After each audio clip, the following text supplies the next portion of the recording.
Subscribe कीजिए हमारे channel को और बेल आइकन को दबाइए हमारी लेटेस्ट वीडियो सबसे पहले देखने के लिए।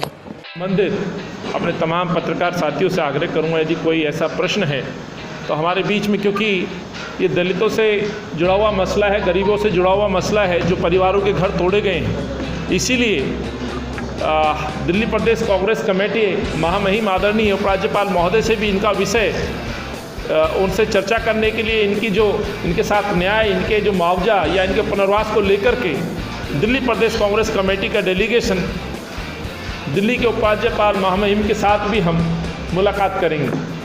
तो किसी साथी का कोई प्रश्न है तो हम कोशिश करेंगे उन प्रश्नों का जवाब देने के लिए। मेरे साथ भाई वीर सिंह दिगान साहब, बहुत वरिष्ठ पूर्व विधायक, दिल्ली विधानसभा के उपाध्यक्ष आदरणीय अमरीश गौतम साहब भी उपस्थित हैं। तो किसी का कोई प्रश्न हो तो प्लीज़। सर, ये कल जो कार्रवाई हुई है लक्ष्मीनगर में, इतने मकान तोड़े गए, इसके आगे का आपका क्या स्टैंड? नहीं, बिल्कुल जो हमें और पूरे दिल्ली को गुमराह किया जा रहा है दिल्ली नगर निगम के द्वारा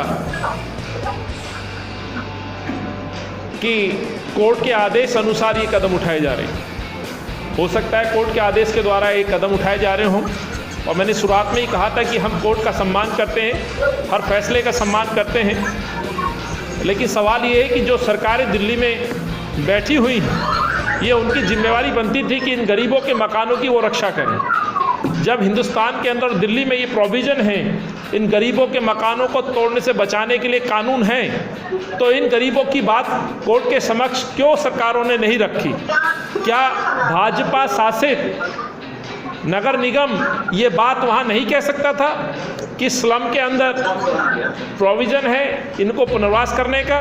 क्या दिल्ली सरकार ये नहीं कह सकती थी कि दिल्ली के अंदर तोड़ फोड़ और सीलिंग पर रोक लगी हुई है?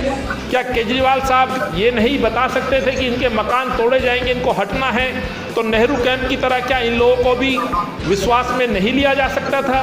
क्या ये लोग, यदि वहाँ पर कोई रोड निकल रही है, यदि कोई सरकार को आवश्यकता है, तो क्या इन लोगों को वहाँ से पुनर्वास के लिए क्या योजना के तहत इनको भरोसे में लेकर के क्या इनको मुआवजा या इनको कोई घर की व्यवस्था दे करके वहाँ पुनर्वास नहीं किया जा सकता था?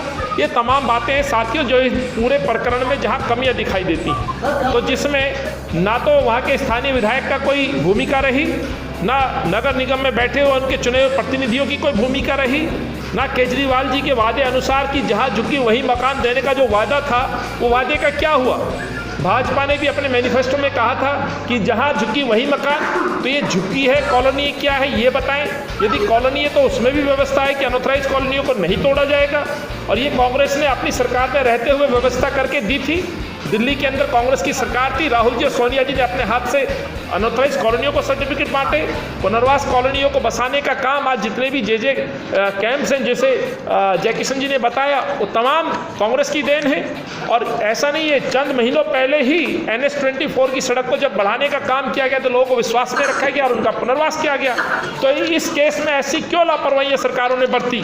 तो यही हम बात बताना चाहते हैं और सरकार को जगाना चाहते हैं। अभी भी हो सकता है डिजास्टर मैनेजमेंट एक्ट के तहत तो वैसे भी इस दौरान लोगों की मदद की जा सकती है। यदि किसी कारणवश ये गरीब लोग हैं, और ये समाज में वो लोग हैं जो समाज की सेवा करते हैं, ये भी समाज का अभिन्न अंग है जो देश निर्माण में अपनी सेवाएं देते हैं, चाहे वो सड़कों पे अपनी सेवाएं दे करके रोजमर्रा, चाहे मजदूरी के तौर पर हो या सफाई कर्मचारी के तौर पर, घरों में दुकानों पे काम करने की नौकरी की छोटी छोटी जो नौकरियां होती है उनके तौर पर हो, ये लोग भी अभिन्न अंग हैं इस समाज का। यदि समाज को यहाँ से ये हटाना चाहते हैं तो इस समाज की कल्पना करना आसान नहीं होगा। इसीलिए जो आपका प्रश्न है, कांग्रेस पार्टी इनकी लड़ाई लड़ेगी, इनको लीगल सुविधा मुहैया कराएगी, इनके हक की लड़ाई हम आखिरी तक लड़ेंगे, ये मैं कहना चाहता हूँ।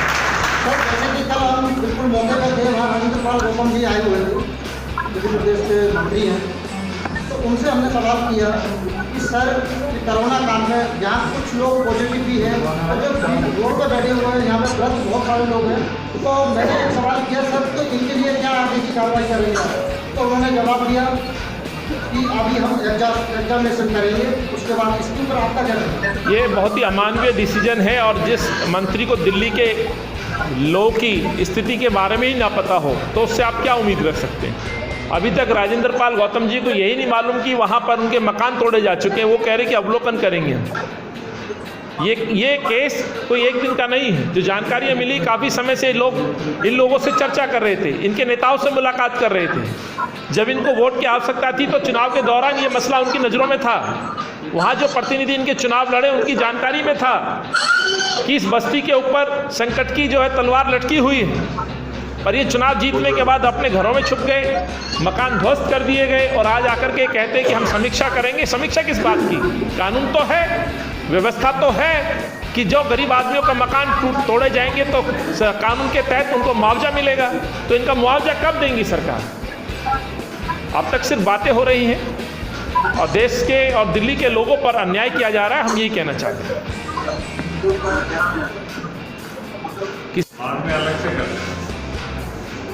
राहुल जी, किसी साथी का यदि कोई सवाल हो तो प्लीज़ ऑनलाइन, अन्यथा फिर हम सभी का धन्यवाद करें और हमारी जो कांग्रेस पार्टी की जो लड़ाई है इन गरीबों के लिए वो जारी रहेगी।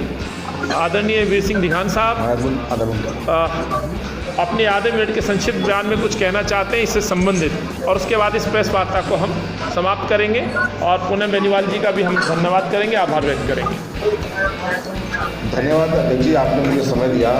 मैं सबसे पहले तो भाई दोबारा से शामिल हुए हो, प्रेस के सम्मानित बंधुओं, मेरा कहना कुछ अलग है हटके जो अध्यक्ष जी ने हमारे कानूनी तौर पर आपके इस बात में बात रखी है वो बिल्कुल स्पष्ट है कि कांग्रेस पार्टी के समय में कानून बना था कि 2007 के से पहले बने मकानों को कहीं नहीं तोड़ा जाएगा। हम भी जानते हैं, आप भी जानते हैं, सबको पता है इस बात का। और अगर झुग्गी झोंपड़ी का भी मामला है उसके लिए भी सरकार के पास नीति बनी हुई है, उस नीति के तहत काम करना चाहिए था अगर उनकी झुग्गी झोंपड़ी काउंट करते हैं। लेकिन मेरा ये मानना है कि देश में भारतीय जनता पार्टी और दिल्ली में आम आदमी पार्टी की सरकार और निश्चित तौर पर सुनियोजित तरीके से वो हमारे दलित समाज के, विशेषकर वाल्मीकि समाज के को ख़त्म करने के लिए, उसे तहस-नहस करने के लिए, उसे कमज़ोर करने के लिए पर आमादा है। ये मेरा आरोप है इन सरकारों पर कि जब से सरकार बनी है केंद्र में, पूरे देश में आप उठाकर देखिए समाचार पत्रों में, रेडियो टीवी पे कि आए दिन कहीं ना कहीं समाचार मिलते हैं कि आज वहाँ दलित के साथ कहीं अत्याचार हुआ, वहाँ अत्याचार हुआ। ये हाल फिलहाल में हरियाणा में रमन वाल्मीकि को मारा, मुरादाबाद में बाप और बेटे को कत्ल कर दिया गया। और इस तरह से कि हमारे साथ में जो हमारी बस्ती गाड़ी है, इससे पहले हमारे 2-3 जगह मंदिरों पर, हमारे धर्म स्थानों पर हमला किया गया। तो मैं मानता हूँ कि सुनियोजित तरीके से कहीं ना कहीं ये वाल्मीकि समाज के साथ में घोर अत्याचार जानबूझकर किया जा रहा। मेरा सरकारों पर दोनों का आरोप है। और नहीं तो अभी तक मैं अफसोस की बात है, आप बताने के मंत्री जी आए वो कह रहे हैं कि हम इसकी समीक्षा करेंगे। समीक्षा तो पहले होना चाहिए थी, इनके तोड़ने से पहले उन्होंने इनका इंतजाम किया। आज तक भी हमारे वहाँ गरीब लोग बेचारे ऐसे बैठे हैं, ना उन्हें टेंट की व्यवस्था है, ना पानी की व्यवस्था है, कोई दूसरे की व्यवस्था है।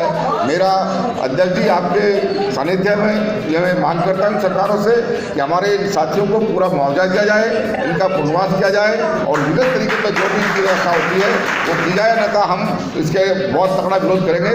अध्यक्ष जी, बड़े अफसोस की बात है, अभी सरकार ने दोनों ने ऐलान किया था कि कोविड-19 में जो भी इस संक्रमण से हताहत होगा, जो मृत्यु जिसकी हो जाएगी, उसको हम 1 करोड़ रुपया देंगे। भारत सरकार से कहा गया था कि हम 50 लाख रुपया देंगे।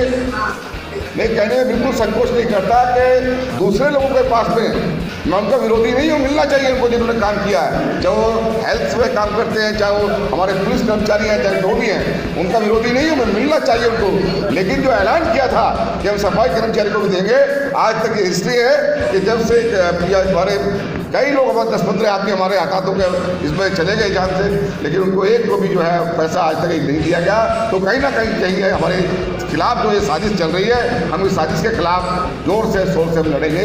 अध्यक्ष जी के नेतृत्व में हम लड़ाई लड़ेंगे। धन्यवाद।